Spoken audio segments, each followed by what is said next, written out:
Good morning. Tara magbasa na tayo ng ating libro, guys. Magandang balita, Biblia. Today is 7 October 2023.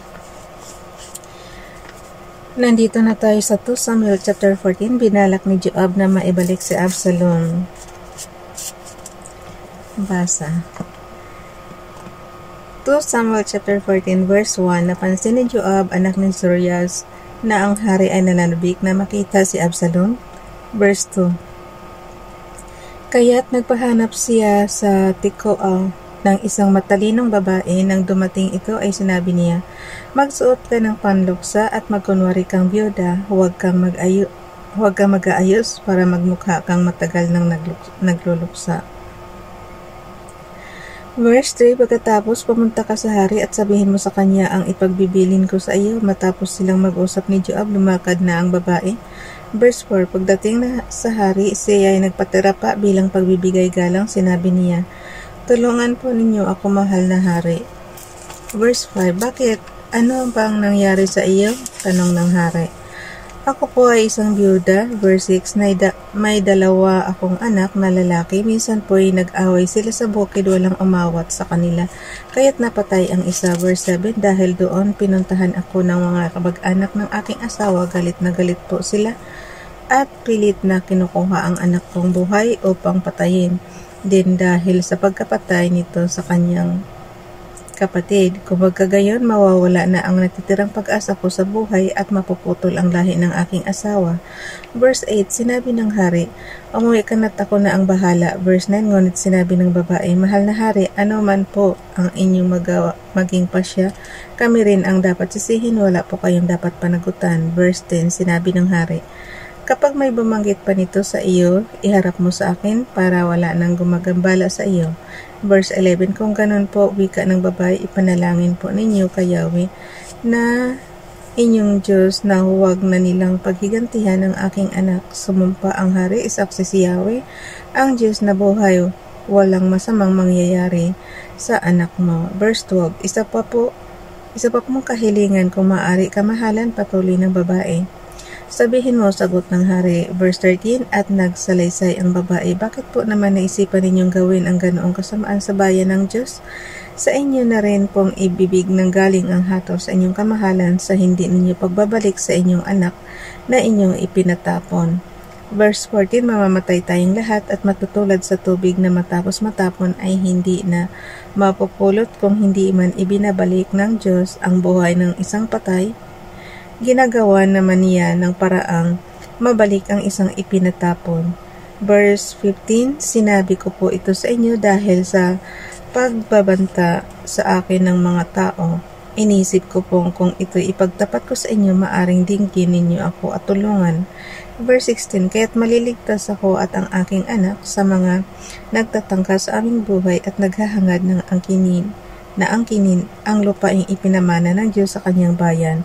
Verse 17, iniisip ko rin po na ang salita ninyo ay makapagdudulot sa akin ng kapanatagan, sapagkat tulad kayo ng anghel ng Diyos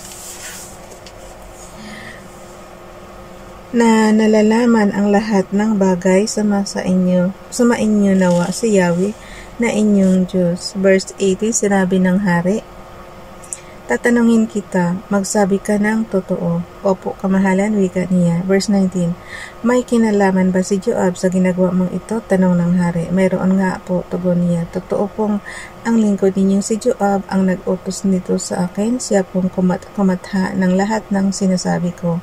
Verse 20, ginawa po niya ito upang ipaalala sa inyo ang katayuan ng inyong anak, ngunit kayo, kamahalan, ay kasing talino ng anghel ng Diyos at alam ninyo ang lahat ng nangyayari sa lupain. Verse 21, dahil sa ginawang ito, tinawag ng hari si Joab at sinabi, papayag na akong pauwiin mo na rito si Absalom.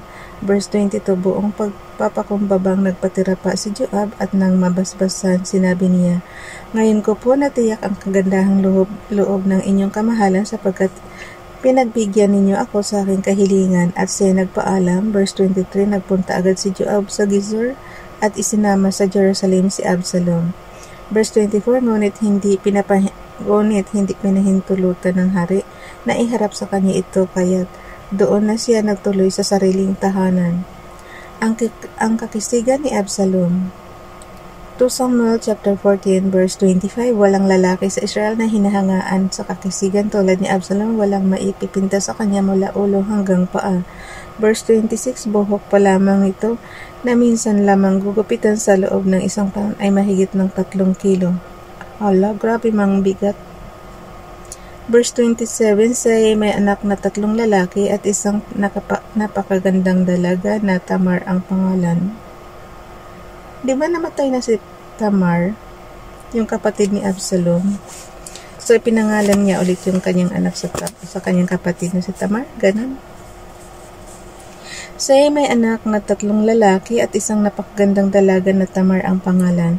Pinatawag ng hari si Absalom. Verse 28, 2 buong taon na nanatili si Absalom sa Jerusalem na hindi man lang siya nakita ng hari. Verse 29, minsay pinatawag niya si Joab upang suguin sa hari, ngunit hindi ito pumayag. Ipinatawag niyang muli ito, ngunit hindi rin siya sinunod. Verse 30, kaya't sinabi ni Absalom sa kanyang mga alipin, alam ninyong may karatig akong bukid ni Joab na may tanim na sibada. Puntahan ninyo ito at sunugin. Sinunog nga ng mga alipin ang bukid na iyon. Verse 31, nagpunta agad si Joab kay Absalom at sinabi, bakit sinunog ng mga alipin mo ang aking bukid? Verse 32, sumagot si Absalom, 2 beses na kitang pinakiusapang dalhin sa hari ang aking kahilingan sa kanya, ngunit hindi mo ako pinansin. Bakit mo pa ako kinuha sa Gisor? Mabuti pang hindi na ako umalis doon. Dalhin mo ako sa hari ngayon din. At kung ako'y may kasalanan, handa akong mamatay. Verse 33, nang marinig niya ito, nagpunta si Joab sa hari at matapos nilang mag-usap si Absalom ay ipinatawag. Humarap naman ito sa hari at buong pagpapakumbabang nagbigay galang at hinagkan siya ng hari.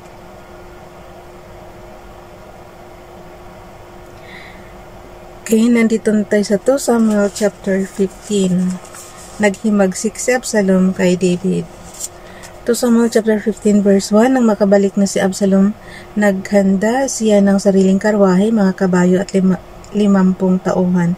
Verse 2, maaga siyang bumabangon tuwing umaga at tumatayo sa tabi ng daang papasok sa lungsod. Ang bawat pumupunta roon na may dalang usapin para isang guni sa hari ay tinatanong niya kung taga saan. Kapag sinabi ng tinanong ang kanyang liping pinagmulan, verse 3, sinasabi agad ni Absalom,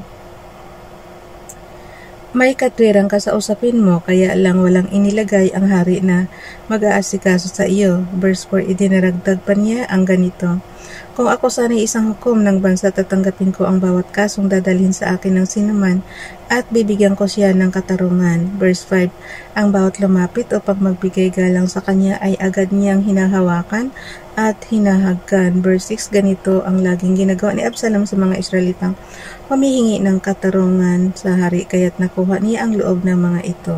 Verse 7, lumipas ang 4 na taon at sinabi ni Absalom sa hari, pahintulutan ninyong magpunta ako sa Hebron upang tuparin ko ang aking panata kay Yahweh. Verse 8, nang nakatira pa ako sa Gisor ng Aram ay nangako ako ng ganito, kung luluobin ni Yahweh na ako'y makabalik sa Jerusalem, pupunta ako at sasamba sa kanya. Verse 9, pinayagan naman siya ng hari, kaya't naghanda agad si Absalom at nagpunta sa Hebron. Verse 10, ngunit bago lumakad siya, lihim na nagpasugo sa lahat ng angkan ng Israel na at ito ang ipinasabi, kung marinig ninyo ang tunog ng trumpeta, isigaw ninyo mabuhay si Absalom, ang hari ng Hebron. Verse 11, buhat sa Jerusalem, nagsama siya ng 200 lalaki, ngunit ang mga ito'y walang nalalaman. Nagsama siya ng 200 lalaki, ngunit ang mga ito'y walang nalalaman. Tungkol sa balak niya, ang hirap. Manipis kasi. Tungkol sa balak niya, verse 12, habang nag-aalay si Absalom ng kanyang mga handog, ipinasundo niya si Ahitophel na taga-Gilo at isang tagapayo ni David. Dumami ang mga kasabuat at naging tagasunod ni Absalom. Iniwasan ni David si Absalom. Verse 13, dumating kay David ang balitang si Absalom na ang kinikilalang hari ng Israel. Verse 14, sinabi niya sa mga kasama, mabuti pa'y umalis tayo sa Jerusalem, kung hindi nanganganib tayo kay Absalom. Magmadali tayo, baka tayo abutan niya. Di ba mag-ama yan, guys? Bakit Talagang ang kapangyarihan, no? Talagang kita mo, inaagaw ni Absalom kay David yung pagiging hari. Okay, magmadali tayo at baka tayo abutan niya kapahamakan ang sasapitin natin sapagkat wala siyang igagalang isa man sa lungsod. Verse 15, sumang-ayon naman ang mga lingkod ng hari. Handa po kaming sumunod sa inyo, sabi nila. Verse 16, kaya't umalis agad si David kasama ang lahat sa palasyo maliban sa 10 asawang lingkod. Iniwan niya ang mga ito upang mga laga sa palasyo. Verse 17, pagsapit nila sa kahuli-hulihang bahay sa lungsod, sila'y huminto. Verse 18, tumayo sa tabi ng hari ang kanyang mga alipin habang minamasdan niya ang dumaraang mga pangkat. Ang mga ito'y binubuo ng personal na mga bantay ng hari at 600 tagagat na sumusunod sa kanya. Verse 19, nang makita ng hari si Itay, tinawag ito at sinabi, kasama ka rin pala. Mabuti pa'y bumalik ka na sa Jerusalem at hintayin mo roon ang bagong hari. Ikaw ay dayuhan lamang na ipinatapon dito ng inyong bansa. Verse 20, hindi ka pa nagtatagal dito at hindi ka dapat sumama sa aming paglalagalag. Hindi ko alam kung saan ito hahantong. Isama mo ang iyong mga kababayan at bumalik na kayo. Naway si Yahweh ang maging matatag at tapat mong kaibigan.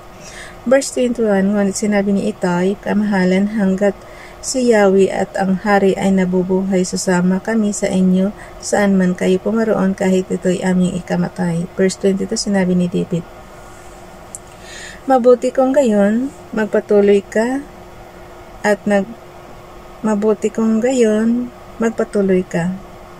Nagpatuloy nga siya kasama ang mga tauhan at ang kanilang mga pamilya. Verse 23, umiyak ang mga taong bayan habang umaalis ang hari at ang kanyang mga tauhan. Tumawid sila ng batis ng Kidron at nagtuloy sa ilang. Verse 24, kasama rin nila ang paring si Zadok at lahat ng Levitang nagdadala ng kaban ng tipan. Ibinaba muna nila ito hanggang makalabas ng lungsod ang mga tao, kasama rin nila ang paring si Abiatar. Verse 25, tinawag ng hari si Zadok at sinabi, ibalik mo na sa lungsod ang kaban ng tipan. Kung nasisiyahan sa akin ang Diyos, ibabalik niya ako at makikita kong muli ang kaban sa pinaglalagyan nito.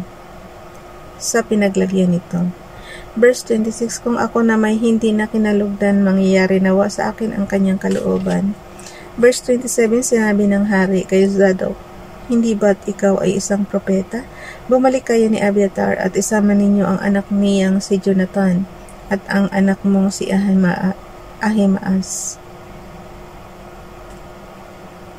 So, anak ni Absalom si Jonathan.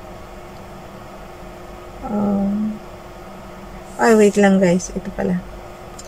At isama ninyo ang anak niyang si Jonathan at ang anak mong si Ahimaas. Si kay Abiatar pala yun. Bumalik kayo ni Abiatar at isama ninyo ang anak niyang si Jonathan. So, anak ni Abiatar si Jonathan guys. Baka malito na naman tayo. At ang anak mong si Ahimaas, mag-iingat kayo. Verse 28, dito muna ako sa ilang sa tabi ng batis at maghihintay ako ng iyong balita. Verse 29, ang kaban ng tipan ay ibinalik na ni Zadok at Abiatar sa Jerusalem at doon na muna sila nanatili. Verse 30, si David ay umiiyak na umakyat sa bundok ng mga olibo.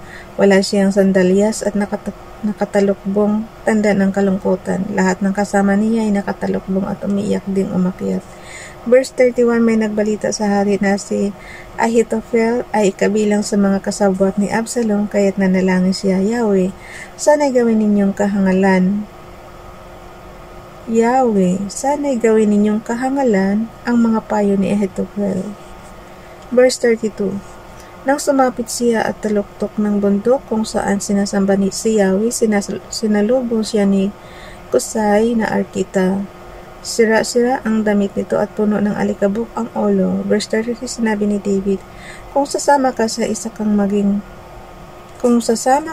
isa ka nga pang magiging pasanin ko.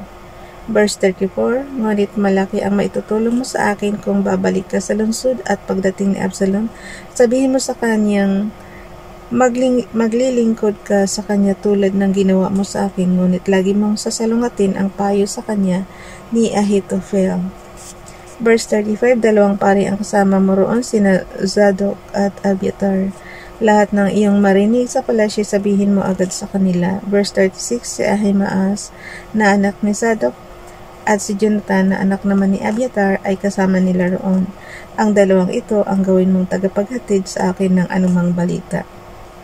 Verse 37, at si Kusai na kaibigan ni David ay bumalik nga sa lungsod habang papasok naman noon si Absalom sa Jerusalem.